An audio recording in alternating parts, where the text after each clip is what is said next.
오늘 우리 함께 나눌 말씀은요, 잘했고 잘하고 있고 잘할 거야 라는 제목으로 함께 말씀을 나누고자 합니다. 우리 성도님들은 삶의 경주를 어떻게 달려왔고 달리고 계십니까? 그 경주의 끝에는 무엇을 바라보면서 살아가고 계십니까? 경주가 뭐예요? 경주한다는 것이 무엇입니까? 경주를 한다는 것은요, 가만히 있는 것이 아니죠. 그죠? 무언가 움직이고 목표를 향해서 끊임없이 달려가는 것을 우리는 경주라고 표현을 합니다. 그런데 경주에는 중요한 것이 두 가지가 있어요. 뭐냐면 방향과 목적이 있다라는 것입니다. 어디를 향해서 가야 하는지, 그리고 그 목적, 그 끝에 어떤 목적을 가지고 가는지, 이것이 바로 경주라는 것이죠. 근데 오늘 우리가 읽었던 이 성경 본문에도 뭐라고 말씀을 하냐면 우리의 신앙도 이것과 같다라고 말씀을 해주고 있습니다. 자, 믿음의 경주는요, 우리가 중요한 것이 한 가지 있어요. 뭐냐면 단거리가 아니라라는 것입니다. 단거리가 아니다. 우리가 살아가고 있는 이 땅에서의 삶의 하루는 하루, 이틀, 3일의 열정을 가지고 마무리할 수 있는 삶이 아니에요. 우리가 이 땅에서 살아가는 이 삶은요, 마라톤과 같습니다. 마라톤과 같습니다. 우리 성도님들 마라톤 해보셨습니까? 저는 달리는 거 별로 안 좋아하기 때문에 마라톤 생각도 안 해봤지만 요즘에 TV에서 그리고 많은 성도님들이 또 많은 사람들이 이 러닝하는 거에 많은 관심을 가지고 있습니다. 근데 마라톤은 단거리 경주와는 비교할 수 없는 인내와 끈기를 요구하고 있는 것이죠. 그래서 단거리 경주는 무엇입니까? 폭발적인 힘이 필요해요. 그리고 스피드가 필요합니다. 끝까지 전력을 다하는 거예요. 그러나 마라톤은 달라요. 마라톤 선수는 체력을 적절히 분배도 해야 하고요. 때로는 고비가 찾아옵니다. 끊임없는 정신력을 가지고 계속해서 달려가야 합니다. 자, 그렇다면 마라톤을 달릴 때 가장 중요한 요소가 무엇일까요? 바로 끝까지 완주해야 한다는 것이겠죠. 중간에 아무리 빨리 달렸어도 결승선에 도달하지 못하면 소용이 없습니다. 이 점에서 우리의 믿음의 여정이 이와 같다라는 것을 볼 수가 있겠죠. 신앙생활은 단순히 한순간의 열정으로 끝이 나는 것이 아니에요. 우리가 한순간의 열정 가져보지 않았습니까? 어떤 수련회, 어떤 집회, 아니면 우리 젊었을 때의 어떤 추억들 어떻습니까? 열정이 있었지만 그것이 끝까지 달려오게끔 합니까? 그 열정을 가지고 끝까지 달려가고 있으십니까? 때로는 시험과 유혹이 찾아옵니다. 우리의 힘이 다 소진된 것과 같이 느껴지는 순간도 분명하게 찾아옵니다. 번아웃이 돼요. 그런데 중요한 건 뭔지 아십니까? 그럼에도 불구하고 끝까지 달려가는 것이 중요하다. 성경은 이 경주를 뭐라고 표현하냐면 인내로서 달려가라 라고 말씀을 합니다. 인내로서 달려가라. 그래서 달리기를 할 때 그 경주를 완주하게 만드는 가장 큰 원동력이 한 가지 있어요. 그게 뭘까요? 결승선에 있는 목표, 그리고 그 결승선의 목표를 이루었을 때 주어지는 상급입니다. 그것을 향해서 달려가는 거예요. 예를 들어서 마라톤 경주를 열심히 해요. 그런데 그 끝에 가족들이 기다리고 있어요. 응원하고 있습니다. 누구야? 응원하고 있어요. 그러면 힘들더라도 우리는 끝까지 달려갈 수 있는 용기와 힘을 얻을 수가 있는 것이겠죠. 우리의 믿음의 경주는 더욱 그렇습니다. 결승선에 누가 계실까요? 바로 예수님께서 우리를 기다리고 계시다. 오늘 말씀에 뭐라고 합니까? 믿음의 주여 온전케 하시는 예수님 말씀하시죠. 그분이 우리를 기다리고 계시다. 우리가 경주를 완주하면 예수님이 이렇게 말씀하실 것입니다. 우리 같이 한번 읽어봅시다. 마태복음 25장 21절입니다. 자, 시작. 잘하였도다 착하고 충성된 종아, 내가 적은 일에 충성하였음에 내가 많은 것을 내게 맡기리니 내 주인의 즐거움에 참여할지어다. 아멘. 예수님께서 우리를 기다리시면서 그 결승선에서 이렇게 말씀해 주는 거예요. 잘했다. 정말 충성되게 잘 걸어왔구나. 잘했다. 자, 그렇다면 우리가 이 믿음의 경주를 끝까지 달려가기 위해서 필요한 것이 세 가지가 있습니다. 우리는 어떻게 이 믿음의 경주를 할 수 있을까요? 자, 그 첫 번째 같이 한번 선포해 봅시다. 무거운 짐을 내려놓으라. 무거운 짐을 내려놓으라. 무거운 짐을 내려놓고 가야 합니다. 무거운 짐을 내려놓아야 합니다. 우리의 경주를 가볍게 하기 위해서죠. 자, 우리 12장 1절 말씀, 오늘 말씀을 보면요, 이렇게 이야기를 해요. 모든 무거운 것과 얽매이기 쉬운 죄를 벗어 버리고 경주를 해야 한다.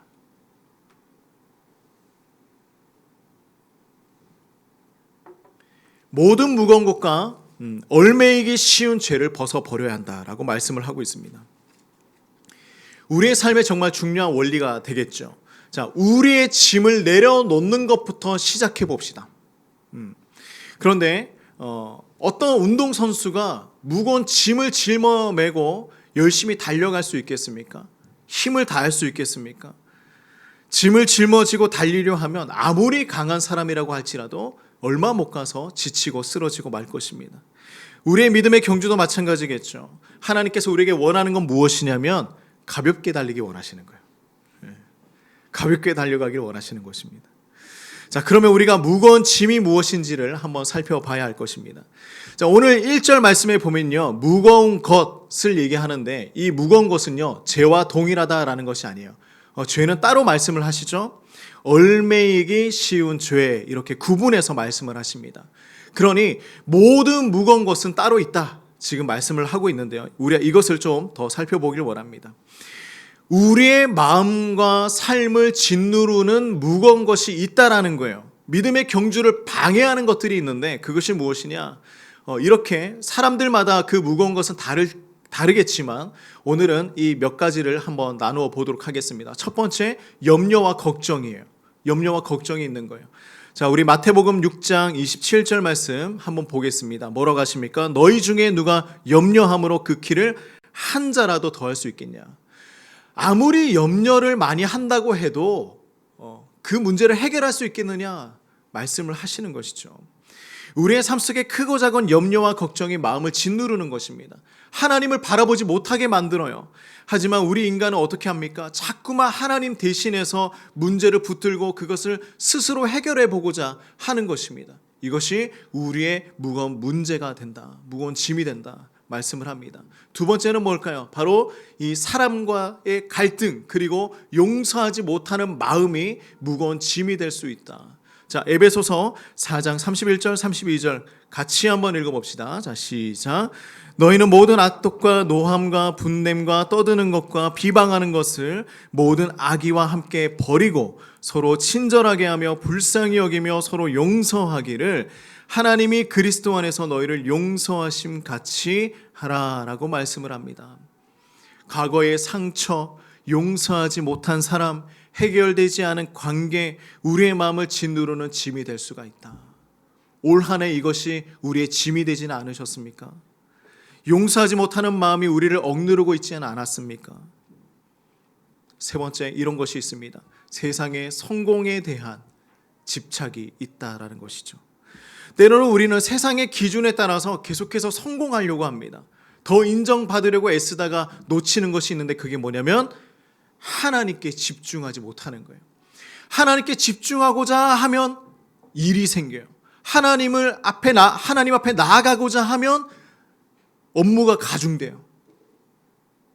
어떻습니까? 자, 마가복음 8장 36절 말씀 같이 한번 읽어봅시다. 시작. 사람이 만일 온 천하를 얻고도 자기 목숨을 잃으며 무엇이 유익하겠느냐 말씀을 합니다. 우리에게 정말 중요한 것이 무엇이냐?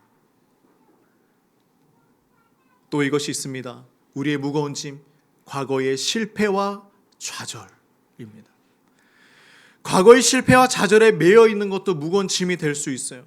하나님께서는 우리의 과거를 기억하지 않으신데 우리는 과거에서 계속 머물러 있는 거예요. 나의 실패, 나의 좌절했던 거, 거기에 머물러서 얽매여서 앞으로 나아가지 못합니다. 그래서 이사야 43장 말씀에 우리에게 이렇게 전해주고 있어요. 같이 한번 읽어볼까요? 너희는 이전 일을 기억하지 말며 옛날 일을 생각하지 말라. 보라, 내가 새 일을 행하리니 이제 나타낼 것이라. 너희가 그것을 알지 못하겠느냐? 반드시 내가 광야 길을, 사막에 강을 내리라. 광야에 길을 내시겠다. 사막에 내가 강을 내겠다. 이제 새 일을 시작하겠다. 올 한 해 실패하셨습니까? 괜찮아요. 하나님 의지하면 되는 것입니다. 하나님이 능력이 있으시잖아요. 사랑하는 성도님들, 하나님께서는요, 우리가 이 무거운 짐을 스스로 지고 경주하기를 원하지 않으신다고 오늘 말씀하시는 거예요. 오히려 하나님은 우리가 그 짐을 누구에게 맡기길 원하십니까? 하나님에게 내어 맡기면서 살아가길 원하시는 거예요. 그래서 베드로전서 5장 7절 말씀 이렇게 말씀하십니다. 너희 염려를 다 주께 맡기라. 이는 그가 너희를 뭐라고요? 돌보심이라. 염려를 제발 맡겨주어. 내가 너희를 돌볼게. 염려하지 말아라. 마태복음 11장 28절 30절 말씀 뭐라고 하십니까? 길지만 함께 읽어봅니다. 시작. 수고하고 무거운 짐진 자들아 다 내게로 오라. 내가 너희를 쉬게 하리라. 나는 마음이 온유하고 겸손하니 나의 멍에를 메고 내게 배우라. 그리하면 너희 마음이 쉼을 얻으리니 이는 내 멍에는 쉽고 내 짐은 가벼움이라. 수고하고 무거운 짐진 자들아, 우리의 짐을 대신 짊어지겠다고 주님께서 말씀하시는 거예요. 염려와 걱정 모든 무거운 짐을 내어 맡기시길 간절히 소망합니다. 우리가 짐을 내려놓을 때에 하나님은 우리의 발걸음을 가볍게 해주시는 것입니다. 믿음의 경주를 기쁨으로 달려갈 수 있도록 우리를 도와주시는 것입니다. 그런데 우리는 뭐하고 있습니까? 계속해서 무거운 짐 내가 짊어지고 가겠습니다. 한 여행자가 있었습니다. 어떤 사람이 여행을 가기 전에 두 배낭을 만들었어요. 하나는 어떤 배낭이냐면 이미 내가 겪었던 실패와 후회가 담겨있는 배낭입니다. 그리고 또 하나는 아직 일어나지도 않은 염려와 두려움을 담은 배낭입니다. 자기가 여행을 가고자 하는데 이 두 배낭을 짊어 메고 여행을 시작하는 거예요. 어떻게 될까요? 여행을 갈 수 있었겠습니까? 발걸음을 내디딜 수 있었을까요? 시작도 하지 못하고 그 자리에 주저앉고 말았던 것이죠. 우리도 이런 실수를 할 때가 있습니다. 나의 과거, 앞으로의 미래, 이 모든 것들을 내가 짊어지고 가려고 해요. 실패를 담았던 배낭과 미래에 대한 염려를 담은 배낭을 질질 끌고 가면서 하나님께 이야기하는 거예요. 뭐라고 하냐면, 하나님, 이 경주가 왜 이렇게 힘이 드는 걸까요? 오늘 우리가 이 배낭을 다 내려놓길 간절히 소망합니다. 하나님께서는요, 뭐라고 말씀하시냐면, 내가 그 배낭 메고 갈게. 좀 도와줄까? 근데 우리는 그때마다 뭐라고 합니까? 주님 잠깐만요. 됐어요. 제가 한번 해볼게요. 사랑하는 성도님들, 우리의 무거운 짐은 무엇입니까? 어떤 짐을 지금 가지고 계십니까? 해결되지 않은 관계의 갈등입니까? 자꾸만 떠오르는 염려와 두려움입니까? 과거의 실패입니까? 아니면 미래에 대한 불안입니까? 무엇이 우리의 짐이 되고 있습니까? 오늘 하나님께 질문해 보시기 바랍니다. 하나님, 제가 내려놓아야 할 짐은 무엇입니까? 그리고 그 짐을 하나님께 내어 맡기십시오. 짐을 내려놓으라라는 것은 무엇이냐면 단순히 잊어버려라 이것이 아닙니다. 까먹어라, 지워버려라 이런 것이 아니에요. 짐을 내려놓으라는 것은 무엇이냐면 하나님께 내어 맡기고 하나님을 신뢰하라는 거예요. 이게 짐을 내려놓는 거예요. 우리가 망각하라는 거 아니에요. 나의 이 무거운 짐들이 있는데요, 하나님, 제가 하나님께 이것을 내어 맡기고요, 하나님께 도움을 간구합니다. 하나님을 신뢰합니다. 그게 짐을 내려놓는 것입니다. 우리가 이렇게 할 때에 우리를 새롭게 하여 주시고 또한 우리를 자유롭게 해 주실 것입니다. 그래서 성경 말씀에는요, 우리에게 확신을 주는데요, 시편 말씀을 같이 한번 보겠습니다. 55편 22절입니다. 같이 읽어볼까요? 내 짐을 여호와께 맡기라. 그가 너를 붙드시고 의인의 요동함을 영원히 허락하지 아니하시리로다. 하나님은 우리의 짐을 맡겨주실 뿐만이 아니라 우리의 걸음을 붙드시고 어떻게 한다고요? 인도하신다는 거예요. 인도해 주신다.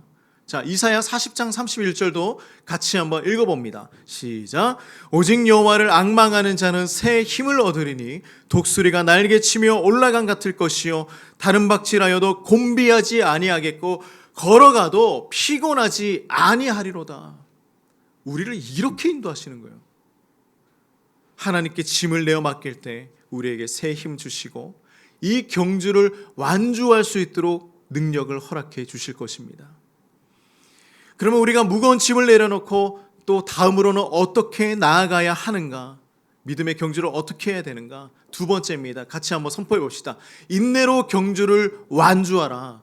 인내로 경주를 완주하라. 라는 것이죠. 끝까지 달려갈 수 있는 힘이 있어야 한다는 것입니다. 믿음의 경주를 달려가는 동안 우리에게 반드시 필요한 덕목이 하나 있어요. 그게 바로 인내입니다. 우리 사랑하는 성도님들 인내 잘하십니까? 잘 견디십니까? 잘 버티십니까? 12장 1절 오늘 말씀에 보면요, 인내로서 우리 앞에 당한 경주를 해야 한다라고 말씀을 하시죠. 인내가 무엇일까요? 인내가 무엇일까? 인내는 단순히 힘들어도 참고 견딘다 정도의 의미가 아니에요. 오늘 성경에서 이야기하고 있는 이 인내라는 의미는요, 아주 깊은 뜻을 가지고 있습니다. 단순히 버티는 것이 아니라 하나님의 그 신실하심을 믿고 끝까지 소망을 품고 나아가는 것입니다. 그냥 단순히 버티는 것이 아니에요. 그 뒤에 뭐가 있습니까?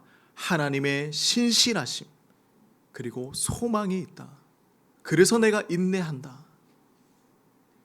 믿음 안에서 앞으로 나아가는 행동을 인내라고 얘기하는 것입니다. 로마서 5장 3절에서 4절 말씀을 함께 보겠습니다.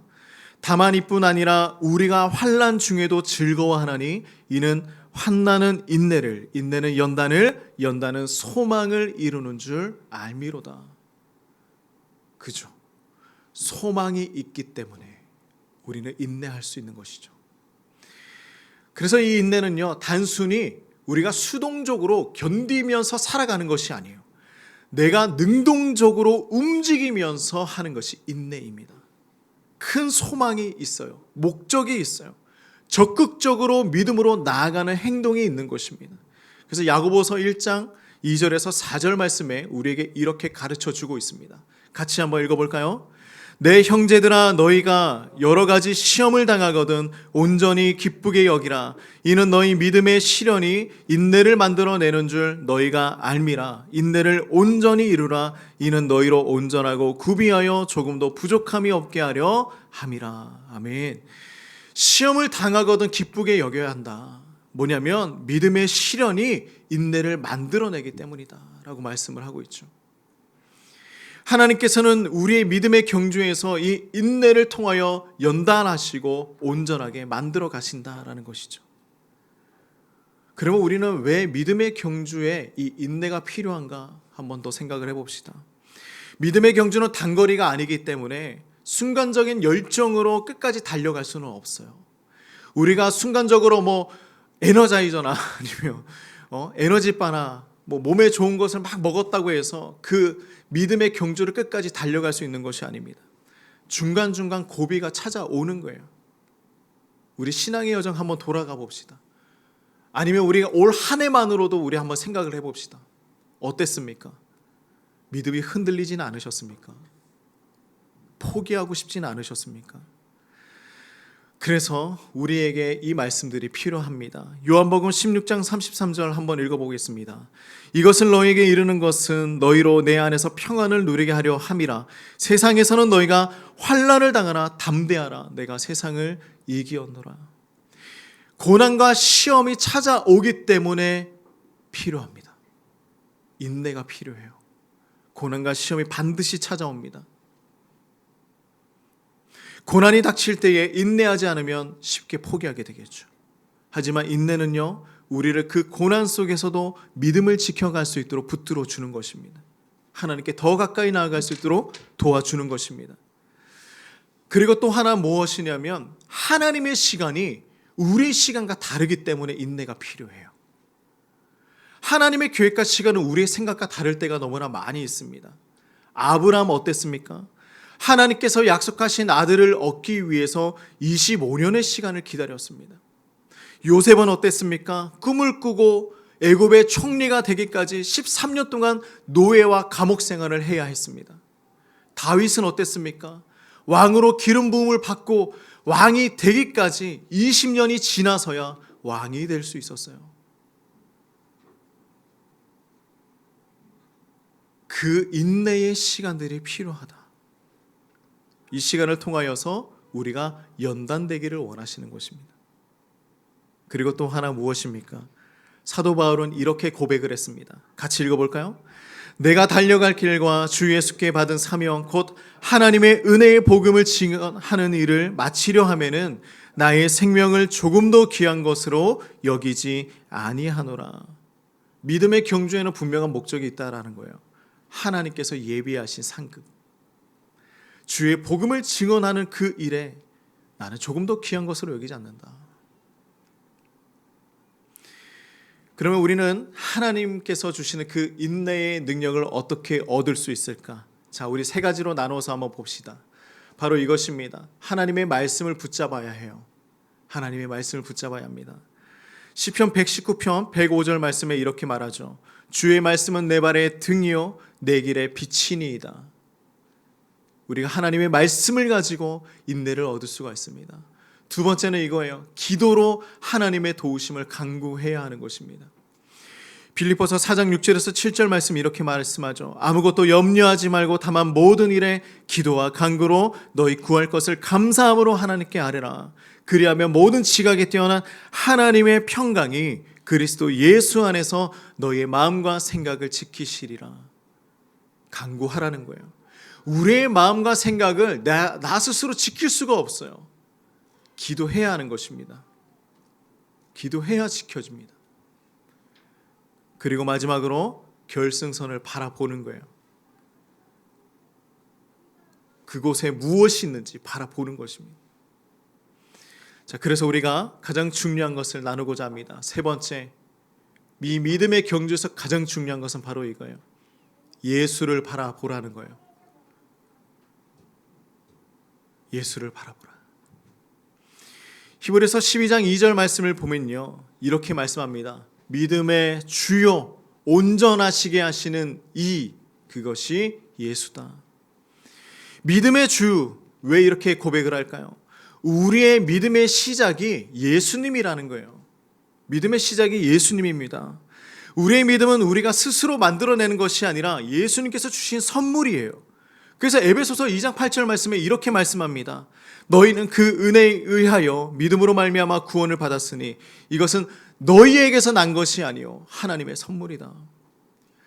믿음이 우리에게서 난 것이 아니기 때문에 누굴 바라봐야 합니까? 예수님을 바라보면서 믿음을 지켜가야 하는 거예요. 그래서 우리가 나 스스로 믿음을 지키겠습니다. 이게 안 되는 것입니다. 예수님을 바라보고 있을 때의 믿음이 지켜지는 것입니다. 자, 두 번째, 빌립보서 1장 6절 말씀을 보면 우리에게 이렇게 약속하시죠. 너희 안에서 착한 일을 시작하신 이가 그리스도 예수의 날까지 이루실 줄을 우리는 확신한다. 우리의 믿음을 완성하시는 분이 누굽니까? 예수님이세요.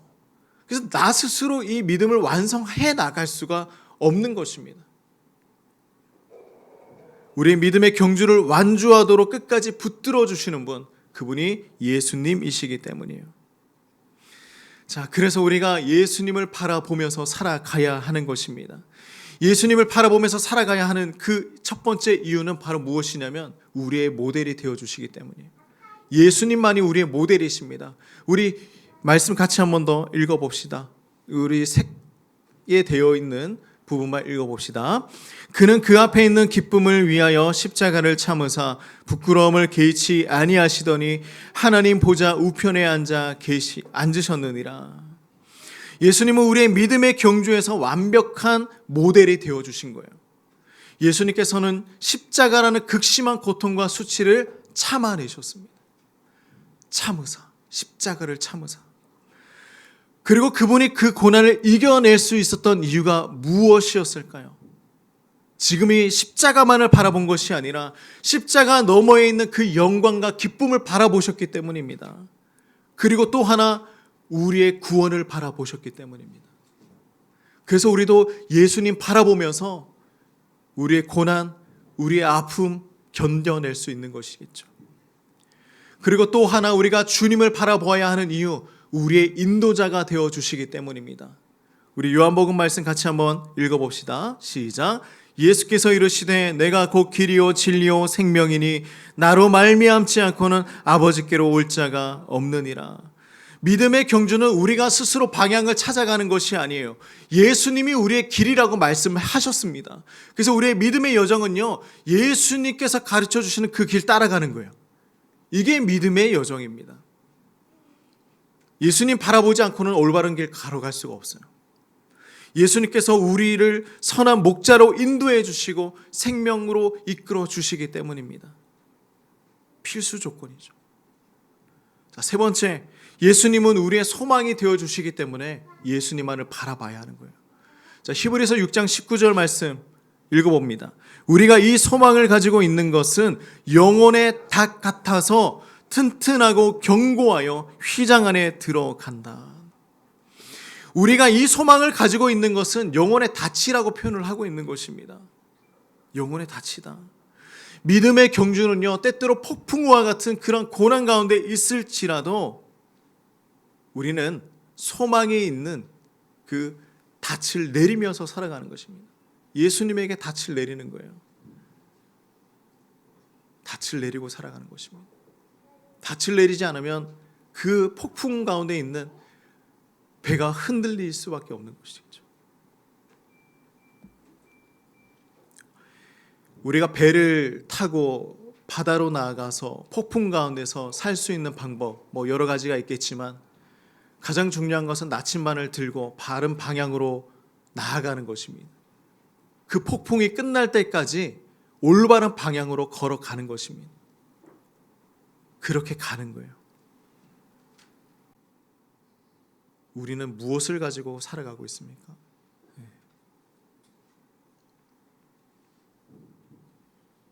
어떤 사람이 이렇게 얘기할 수 있겠죠. 하나님, 저는 나침반 대신에 제 촉을 믿겠습니다. 우리 촉 좋으신 분들 있으십니까? 뭔가 하도 제 촉을 믿습니다. 근데 그 촉을 믿고 나아갔더니 보통 다 어떻게 될까요? 잘 됩니까? 어떻습니까? 폭풍 속에서 흔들리고 갈팡질팡하는 것이겠죠. 우리가 믿을 수 있는 나침반은 예수님밖에 없습니다. 우리의 촉 얼마나 뛰어나 봐야 주님보다 뛰어나겠습니까? 사랑하는 성도님들, 오늘 우리의 시선 어디로 향하고 있는지 분명하게 살펴보시길 바랍니다. 세상의 염려와 두려움이 우리의 시선을 빼앗고 있는지 한번 질문해 봅시다. 과거의 실패와 아픔이 우리의 경주를 방해하고 있는지 한번 살펴봅시다. 오늘 이 시간 우리의 시선을 다시 예수님께 고정하시기를 주님의 이름으로 축복합니다. 우리의 믿음의 주이시고 우리의 믿음을 끝까지 완성하시는 그 주님 따라갑시다. 우리 12장 2절 말씀 이렇게 선포하시죠. 같이 한번 읽어봅시다. 믿음의 주요 또 온전하게 하시는 이인 예수를 바라보자. 예수를 바라보자. 올 한 해 우리 어떻게 살아오셨습니까? 예수님만 바라보면서 살아오셨습니까? 어떻습니까? 우리가 내년을 준비하고 계십니까? 2025년을 준비하고 계십니까? 예수님을 바라볼 준비가 되셨습니까? 우리의 믿음의 경주는요, 속도가 중요하지 않습니다. 중요한 것은요, 끝까지 완주하는 거예요. 우리 사랑하는 성도님들, 우리 함께 완주합시다. 지치십니까? 우리 옆에 성도님들 있습니다. 함께 기도하고 함께 격려하고 예수님 바라보고 손 붙잡고 걸어가는 것입니다. 그날에 예수님 이렇게 말씀하십니다. 잘하였다. 잘하였다. 나의 충성된 종아. 우리 그 말씀 듣기를 간절히 소망하며 우리 그날까지 함께 걸어가는 우리 모두 되기를 간절히 소망합니다. 함께 기도합시다.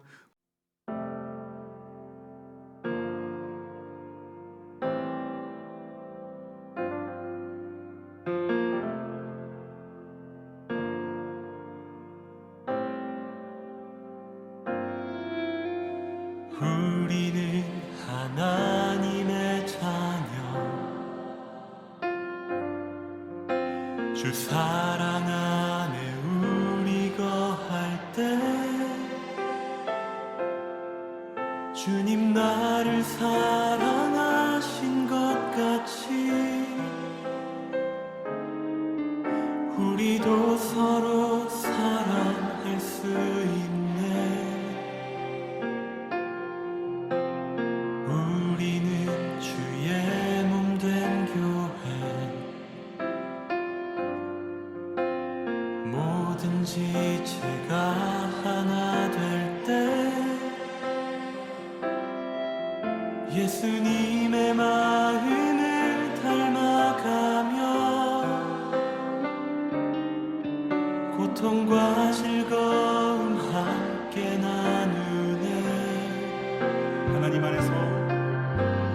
하나님 안에서 우리 서로 이어져 주가 거하실 성전이 되네.